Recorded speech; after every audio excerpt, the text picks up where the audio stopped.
Hello and welcome to Pickleball Therapy, the podcast dedicated to your pickleball improvement. Hope you're having a great week. CJ and I are in the final preparations for our three-part mini-series. This is a really fun part of the year for CJ and I. We really like helping share these concepts and you know, these concepts are so fundamental to the game, but so game-changing and they're transformative. And so we're super happy to be able to put this on. Hopefully, if you're listening to this this weekend, you were able to see the first episode of the first workshop of the mini-series. If you missed it, there's still time. Register for the mini-series, get a replay of the first one, and join us Sunday and on Wednesday. We have two more episodes or two more workshops. It's going to be a lot of fun. This week, what I want to talk about is we got a question just this week from our good friend Len about playing with different partners and some of the challenges that presents. We're going to talk about that. And it's a common question we get, which is, you know, I'm playing with different partners. How do I do the things that you're teaching if I play with varying partners, with switching partners? And then the riff, I'm going to share with you a personal story about drilling and drilling correctly or working correctly on whatever you're trying to fix or work on in your game or in life. So let's jump into the podcast. Pickleball, like life, has inflection points. Those times when the light bulbs just go on and you see everything better. It's the same with pickleball. Sometimes those light bulbs will go on and you're going to play better. If you're ready to turn on the lights of pickleball, join us inside the pickleball system. Class is open for registration. It's only a limited amount of time. I don't know when you're listening to the podcast, so I can't tell you exactly when, but it's pretty soon. I'm going to put a link below. Go to thepickleballsystem.com and join us for our next class. Let CJ and I show you how to turn on the lights. We'll see you in class. If you play pickleball, then you certainly have played open play. It's part of our sport. It's part of what we do out there. It's actually one of the nicer aspects of our sport. The social part, the mixing with different players, meeting different people, different folks from different backgrounds and things like that. It's one of the beauties of our sport. But it does come with some challenges, particularly if you're trying to play a certain ways, right? So you've learned to do certain things, and I want to cover a specific one in a minute that can create some challenges for you when you're out there. You know, you're trying to do quote unquote the right things, and you're playing with partners who either don't know the same things, don't want to do the same things, they think differently about the game, and that'll become clear when I give you the specifics. But you know, what do you do? So how do you deal with it when you know you're switching partners in open play? And you're trying to do a certain thing, and that's creating some tension for you on the court. And so I want to give you some ideas or some thoughts on how to deal with that. But before, let me share with you a story of something that happened to me a few months back, where I was at an open play session here in our community. And, you know, there's players at different levels. Some players who are newer, some players who are higher level, some players who are lower level, and things like that. It's a mix of players. And they have some different concepts. And so in this situation, you know, if you know anything about what we teach, one of the big components of it is covering that middle.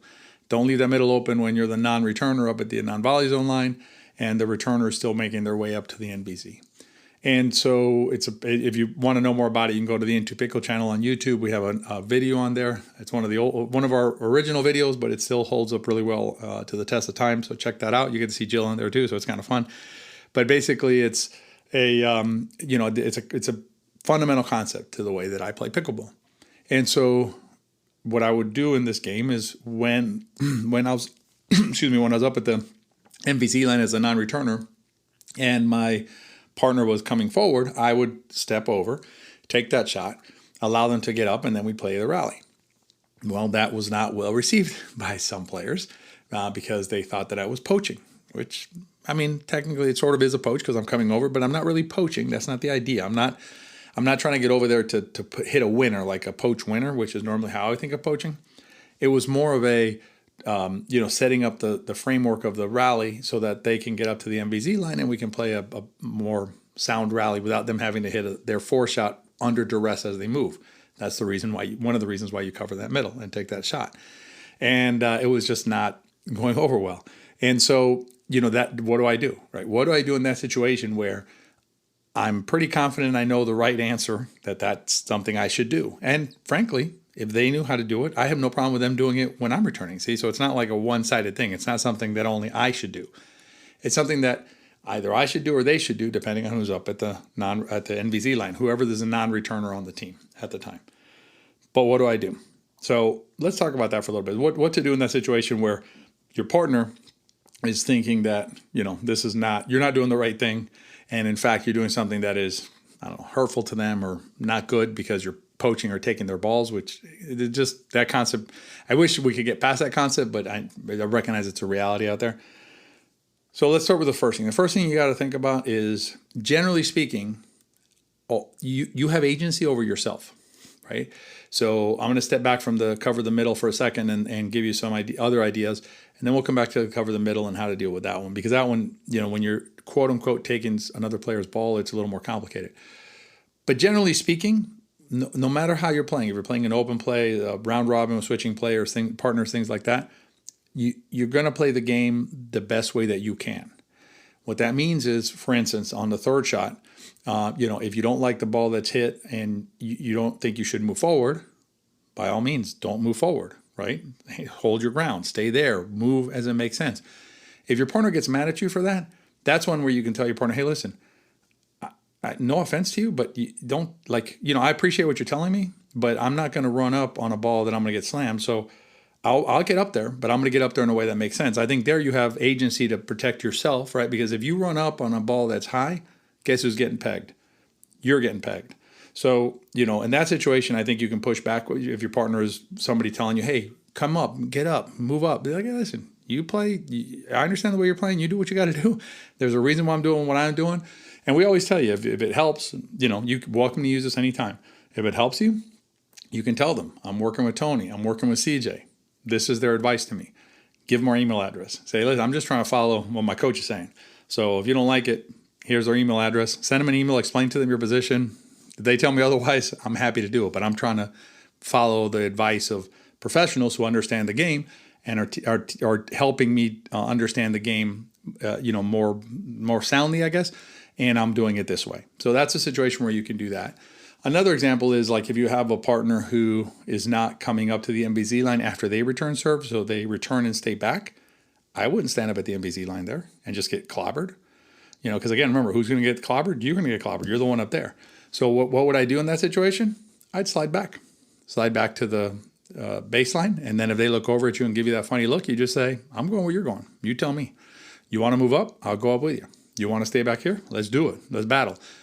Probably going to lose a game, right? But you're not going to get killed, and you may get some balls that you can practice your third shots. So you have to do what the best way to play pickleball is. Look at that, but then also look at what is best for you. What is best for you as a person and as a player, and I'm going to get into it in a second. I'm going to cover the middle thing. So without hurting your partner or without doing something that's going to offend your partner, do what's best for you in within your side and within your situation, what you have control over.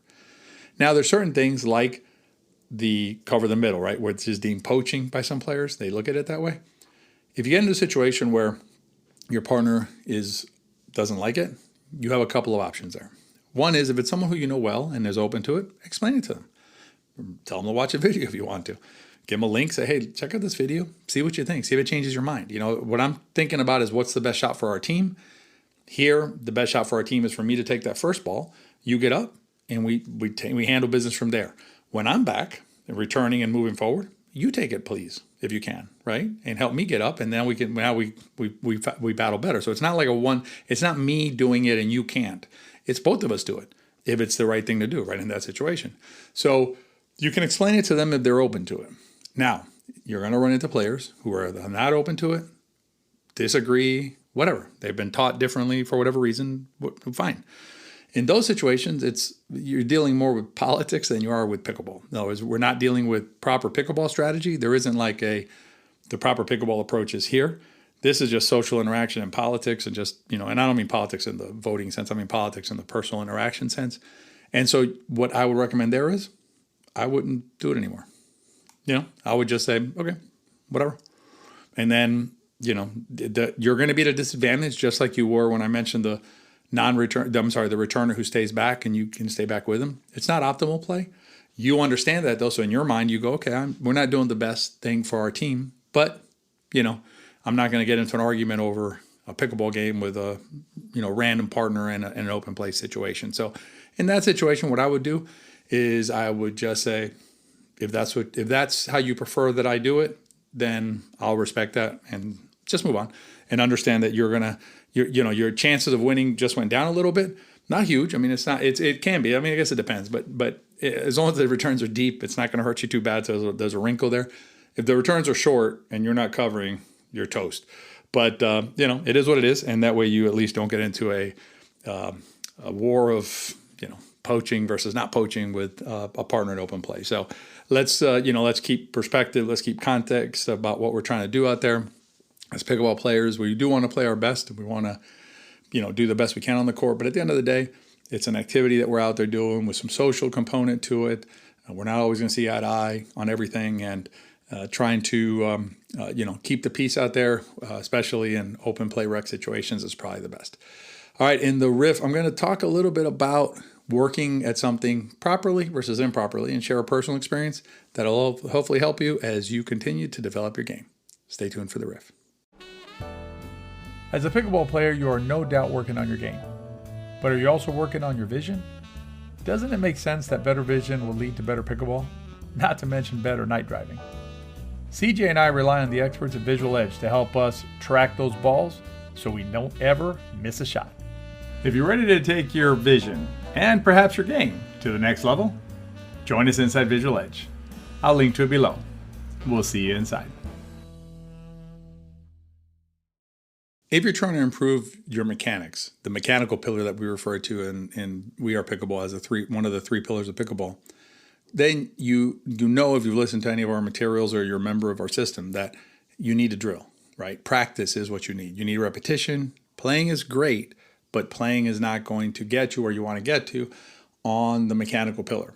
It's repetition. You get repetition by practicing or by drilling. And so one of the things that's important when you're drilling is to drill correctly, right? If you're drilling incorrectly, you might as well not drill at all. We always tell you, hey, if you're going to drill incorrectly, just go stop and go watch a movie, go relax, do some meditation or something.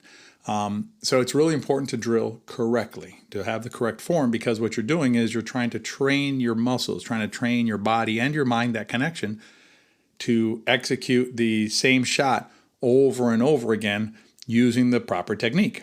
Using improper technique, you're just grooving a bad shot or a bad technique.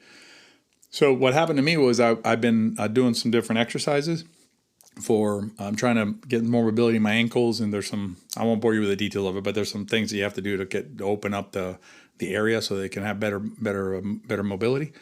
And I had been doing it wrong. So I've been trying to get mobility by just basically bringing my leg forward and trying to just increase that ankle motion. But I had an impingement. I have an impingement on the way that my heel's not sliding back. I guess I'm boring you with the details a little bit, but it's the thing that I was trying to work on.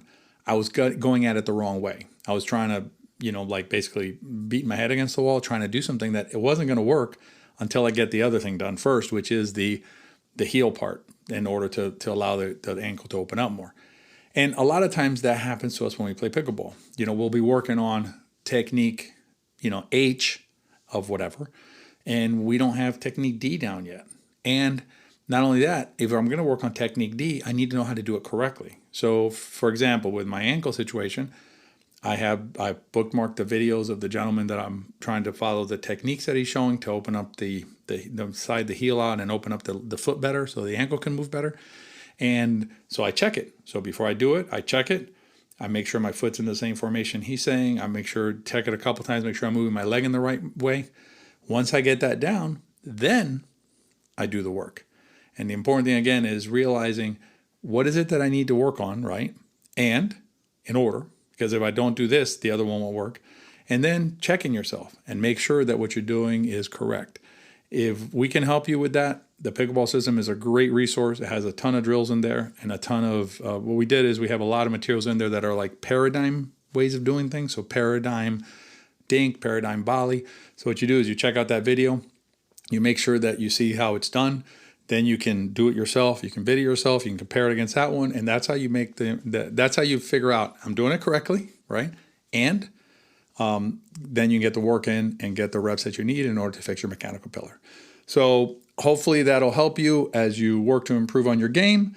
And, whatever we can do to help, please let us know. You can always reach us at CJ and Tony at wearepickleball.com. We love to hear from you. And if you have any questions that like Lynn had about playing with partners, throw them out there to us. Sometimes we'll pick them up, run with them, and make a podcast. All right, I hope you enjoyed the podcast. If you enjoyed it, please rate and review it. As always, share with your friends. If you enjoy the podcast, they probably will too. Have a great week, and we'll see you next time.